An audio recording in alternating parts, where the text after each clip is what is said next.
ರಕ್ಷಣಾ ವೇದಿಕೆ ಇವತ್ತಿಗೆ 5ನೇ ವರ್ಷ ಪೂರೈಸ್ತಾ ಇದ್ದೀವಿ. ಈ 5 ವರ್ಷದಲ್ಲಿ ಈಗಾಗಲೇ ದಿಟ್ಟ ಕನ್ನಡಿಗರ ರಕ್ಷಣಾ ವೇದಿಕೆಯಿಂದ ನಮ್ಮ ನಡೆ ಸರ್ಕಾರಿ ಶಾಲೆಗಳ ಕಡೆ ಅಂತ ಕಾರ್ಯಕ್ರಮ ಹಮ್ಮಿಕೊಂಡಿದ್ದೀವಿ. ಇನ್ನೇನು 10ನೇ ಕಾರ್ಯಕ್ರಮ ಈ ಜೂನ್ ಶಾಲೆಗೆ ಪ್ರಾರಂಭ ಆಯಿತು. ಇನ್ನೇನು 10ನೇ ತಾರೀಕು ಮೇಲೆ ನಾವು ಶಾಲೆಗೆ ಭೇಟಿ ಕೊಡ್ತೀವಿ. ಅದೇ ರೀತಿಯೇ ನಾವು ನಮ್ಮ ನಂಬಿ ಬರುವವರಿಗೆ ನಾವು ರಕ್ಷಣೆ ಕೊಡ್ತೀವಿ. ಅವ್ರಿಗೆ ಆಧಾರ ಸ್ತಂಭವಾಗಿರ್ತೀವಿ. ಅದೇ ರೀತಿಯಲ್ಲೇ ಮಹಿಳಾ ಮತ್ತು ಮಕ್ಕಳಿಗೆ ಏನಾದರೂ ರಕ್ಷಣೆ ಎಲ್ಲ ರೀತಿಯಲ್ಲಿ ರಕ್ಷಣೆ ಕೊಡ್ತೀವಿ. ಮತ್ತು ಸರ್ಕಾರಿ ಸ್ವಾಮ್ಯದ ಸುತ್ತುವಳಿಗೆ ನಾವು ಸಂರಕ್ಷಣೆ ಮಾಡ್ತೀವಿ. ಇಷ್ಟೆಲ್ಲ ಮಾಡ್ಕೊಳ್ತಾ 4 ವರ್ಷದಿಂದ ಮತ್ತು ಆಪತ್ ಬಾಂಧವ ಸೇವಾ ಕೇಂದ್ರ ಅಂತ ಒಂದು ಪ್ರಾರಂಭ ಮಾಡಿದ್ದೀವಿ. ಅದು ಕೂಡ ಇನ್ನೇನು ಚಾಲ್ತಿನಲ್ಲಿದೆ. ಮತ್ತು ಇವಾಗ ಇದೇ ದಿಟ್ಟ ಕನ್ನಡಿಗರ ರಕ್ಷಣಾ ವೇದಿಕೆಯಿಂದ security agency links security agency ಅಂತ ಒಂದು ಪ್ರಾರಂಭ ಮಾಡಿದ್ದೀವಿ. ಈ ಒಂದು ಸೆಕ್ಯೂರಿಟಿ ಏಜೆನ್ಸಿಯ ಉದ್ದೇಶ ಏನಪ್ಪ ಅಂತಂದರೆ, ಏನು ನಮ್ಮ ಸಂಘಟನೆಯಲ್ಲಿ ಕೆಲಸ ಮಾಡ್ತಾ ಇದ್ದಾರೆ, ಸುಮಾರು ಜನ ಕೆಲಸ ಕಾರ್ಯಗಳಿಲ್ಲದೆ ಇದ್ದಾರೆ. ಅವ್ರಿಗೆ ಕೆಲಸ ಕಾರ್ಯಗಳನ್ನ ಕೊಡೋದ್ರ ಮುಖಾಂತರ, ಅವ್ರನ್ನ ಆರ್ಥಿಕವಾಗಿ ಬಲಪಡಿಸೋದ್ರ ಮುಖಾಂತರ, ಮತ್ತು ಇನ್ನೂ ಸುಮಾರು ರೀತಿಯಲ್ಲಿ ಸುಮಾರು ಕಂಪ್ನಿಗಳಲ್ಲಿ ಇವತ್ತೇನು ಹೊರ ರಾಜ್ಯದವರು ಬೇರೆ ದೇಶದವರು ಬಂದು ಕಂಪ್ನಿಗಳಲ್ಲಿ ಫ್ಯಾಕ್ಟ್ರಿಗಳಲ್ಲಿ ಎಲ್ಲ ಕಡೆಯೂ ನಮ್ಮ ಒಂದು ನಾಡಿನಲ್ಲಿ ನಮ್ಮ ಒಂದು ಜಾಗದಲ್ಲೇ ಬೇರೆಯವರು ಬಂದು ಕಾಂಟ್ರಾಕ್ಟ್ ತೊಗೊಂಡು ಅವರೇ ಒಂದು ರೀತಿಯಲ್ಲಿ ಬೆಳೀತಾ ಇದ್ದಾರೆ.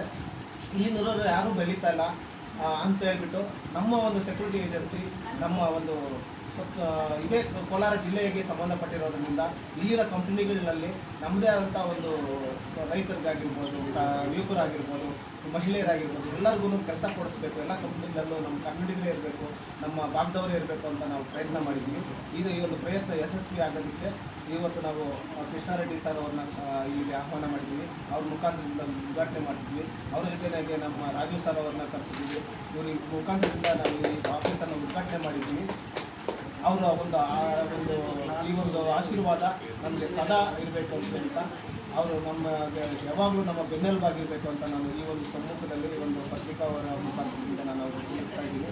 ಅವರು ನಮ್ಮ ಆಫೀಸ್ ಬಂದಿದ್ದೇ ನಮಗೆ ಒಂದು ಆಶೀರ್ವಾದ ಸಿಗ್ತಂಗೆ ಅಂತ ಹೇಳ್ತಾ, ಇಲ್ಲಿ ಬಂದಿರತಕ್ಕಂಥ ಎಲ್ಲರಿಗೂ ನನ್ನ ಕಡೆಯಿಂದ, ನಮ್ಮ ಸಂಘಟನೆ ಕಡೆಯಿಂದ ಎಲ್ಲರಿಗೂ ಶುಭಾಶಯ ಕೊಡ್ತಾ ಎಲ್ಲರಿಗೂ ವಂದನೆಗಳನ್ನ ತಿಳಿಸ್ತೀನಿ. ಹೆಸರು ಹೇಳೋಕ್ಕಾಗೋದಿಲ್ಲ. ಪ್ರತಿಯೊಬ್ಬರಿಗೆ ಇಲ್ಲಿ ಬಂದಿರೋರಿಗೆ ನಮ್ಮ ಆಫೀಸ್ ಓಪನಿಗೆ ಮತ್ತು ಪ್ರಾರಂಭೋತ್ಸವಕ್ಕೆ ಇಲ್ಲಿ ನಮ್ಮೆಲ್ಲರಿಗೂ ಆಶೀರ್ವಾದ ನೀಡೋಕ್ಕೆ ಬಂದಿರುತ್ತೆ. ಎಲ್ಲರಿಗೂ ಈ ಒಂದು ಮಾತಾಡೋಕ್ಕೆ ಅವಕಾಶ ಕೊಡ್ತಾರೆ. ಎಲ್ಲರಿಗೂ ವಂದಿಸ್ತಾ, ಇನ್ನು ಮೇಲೆ ನಮ್ಮ ದಿಟ್ಟ ಕನ್ನಡಿಗರ ರಕ್ಷಣಾ ವೇದಿಕೆ ಎಲ್ಲರಿಗೂ ಕೆಲಸ ಕೊಡುವುದರ ಮುಖಾಂತರದಿಂದ ಅವರಿಗೆ ಆರ್ಥಿಕವಾಗಿ ಅವರನ್ನು ಬಲಪಡಿಸುವ ಮುಖಾಂತರ ಶಕ್ತಿ ಇದೆ, ಸ್ವತಂತ್ರವಾಗಿದೆ. ಅವರಿಗೆ ಯಾವಾಗಲೂ ಸದಾ ಅವ್ರ ಜೊತೆ ಇರುತ್ತೆ ಅಂತ ಹೇಳೋಕ್ಕೆ ಇಷ್ಟಪಡ್ತೀನಿ. ಎಲ್ಲಿ ಕಚೇರಿಯಲ್ಲಿ ಕೋಟೆ ಕೋಲಾರ ಕೋಟೆ ಜೈಲ್ ರೋಡ್